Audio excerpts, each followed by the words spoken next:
Blogging করে উঠতি মেয়ে টিকটকারদের দৃষ্টি আকর্ষণ করেন নীরব, যার পরের গন্তব্য শারীরিক সম্পর্কে জড়ানো। প্রথমে বউয়ের মাধ্যমে ফাঁদে ফেলা নারীদের পরিবারের সঙ্গে ভালো সম্পর্ক তৈরি করান নীরব। এরপর বউয়ের মাধ্যমে বাসায় মেয়েদের ডেকে নিয়ে গিয়ে ভিডিও বানান নীরব ওরফে মোহাম্মদ রবিন। আর তারপরের ঘটনাগুলো পুরো সিনেমার মতো।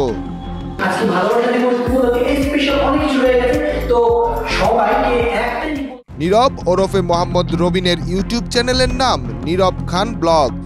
এই চ্যানেলের মাধ্যমেই পরিচয় হয় কেরানীগঞ্জের ৮ম শ্রেণী পড়ুয়া ১৫ বছর বয়সী টিকটকারের সঙ্গে। এরপর বাসায় চলে আসা যাওয়া, যেখানে বড় মাধ্যম হয়ে ওঠেন রবিনের স্ত্রী খাদিজা আক্তার হাবিবা, যিনি নিজেকে নীরবের বউ নন, পরিচয় দেন ভাবি হিসেবে। আর ব্লগ করার জন্য কেরানীগঞ্জের বাসা থেকে সেই টিকটকারকে নিজেদের বাসায় নিয়ে যান। এদিকে নিলয় এবং খাদিজা দুজনই মিথ্যা পরিচয় দিয়ে সেই টিকটকারের বাসার অন্য সদস্যদের সঙ্গে গড়ে তোলেন ভালো সম্পর্ক।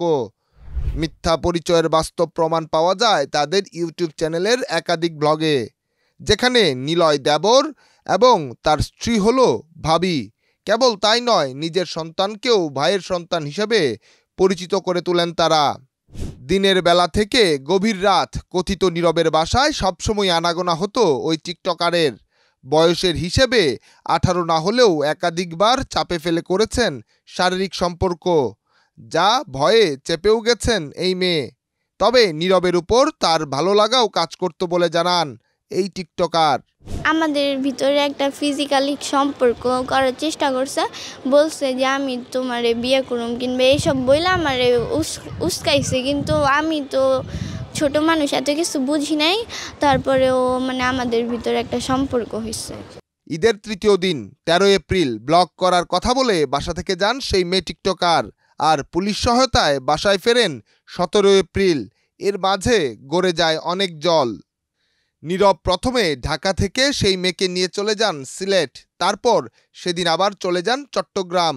এর মধ্যে একাধিকবার পুলিশ তাদের লোকেশন শনাক্ত করে, তবে থেকে যায় ধরাছোঁয়ার বাইরে। চট্টগ্রাম গিয়ে মেয়ে টিকটকারকে নিয়ে উঠেন ভাড়া বাসায়, যেখানে দুদিন টানা আটকিয়ে শারীরিক সম্পর্ক করতে বাধ্য করেন নীরব। এছাড়া মুঠোফোনে ভিডিও করে রাখার অভিযোগও তুলেছে সেই মেয়ে টিকটকার ও তার পরিবার। কোনো রকম একটা বাজে টাইপের ভিডিও করতে পারে, ওরে ভিডিও করছে নিয়ে জোরপূর্বক, যেহেতু এই ভিডিওটা করছে এটা ও আমাদেরকে বলছে যে জোর করে। এরপর মেয়ের কাছে থাকা যোগাযোগের একমাত্র মাধ্যম মুঠোফোনটি বিক্রি করে ঢাকায় ফেরে নীরব ও সেই মেয়ে। আমার বলতেছে, এখন যে তুমি ঢাকা যেতে চাইতেছো, তাহলে ঢাকা যেতে হইলে তো আমার টাকা লাগবো, তাহলে তোমার ফোনটা আমি বেচে ফেলাই, ফোন বেচে যে টাকাটা আসবো ওইটা দিয়ে আমি তোমার বাসায় পৌঁছাই দিয়ে আসবো। এরপর নারায়ণগঞ্জে নীরবের বউ আর নীরব মিলে সেই মেয়েকে আরেক দফায় নির্যাতন করেন, যা স্বীকারও করেছেন খাদিজা। যখন আমার হাজবেন্ডের কাছে যখন নারায়ণগঞ্জে যাই, তখন ওই মেয়েটার থাপ্পড় মারছে। এই জন্যই ও আমার হাজবেন্ডের যে গলাটা ছিল, গলাটার ভিতরে আপনার কিস করে গলাটা পুরো নীলা বানায় ফেলছে। এরপর 17 এপ্রিল গভীর রাতে টিকটকার সেই মেয়েকে জগন্নাথ বিশ্ববিদ্যালয়ের সামনে ফেলে চলে যান সেই নীরব খাদিজা দম্পতি। যাবার আগে নীরব নির্দোষ বলিয়ে একটি ভিডিও করেন তারা, যা স্বীকারও করেছেন নীরবের স্ত্রী খাদিজা। অন্যদিকে মেয়ের সঙ্গে এমন ঘটে যাওয়া ঘটনায় মা চান অন্য কারোর সঙ্গে এমন ঘটনা না ঘটুক। টির মধ্যে জানি না জড়ায় যায়, না যায়, ওদের মাদের বললুম যে না না দিতে, আর ওরাও জানি না যায় এইসব ধরনের না যায়, ভালোভাবে থাকে। অল্প বয়সে ভাইরাল আর সেলিব্রিটি হবার নেশায় প্রতারণার ফাঁদ থেকে বেঁচে এসেছেন বলেও জানান সেই মেয়ে।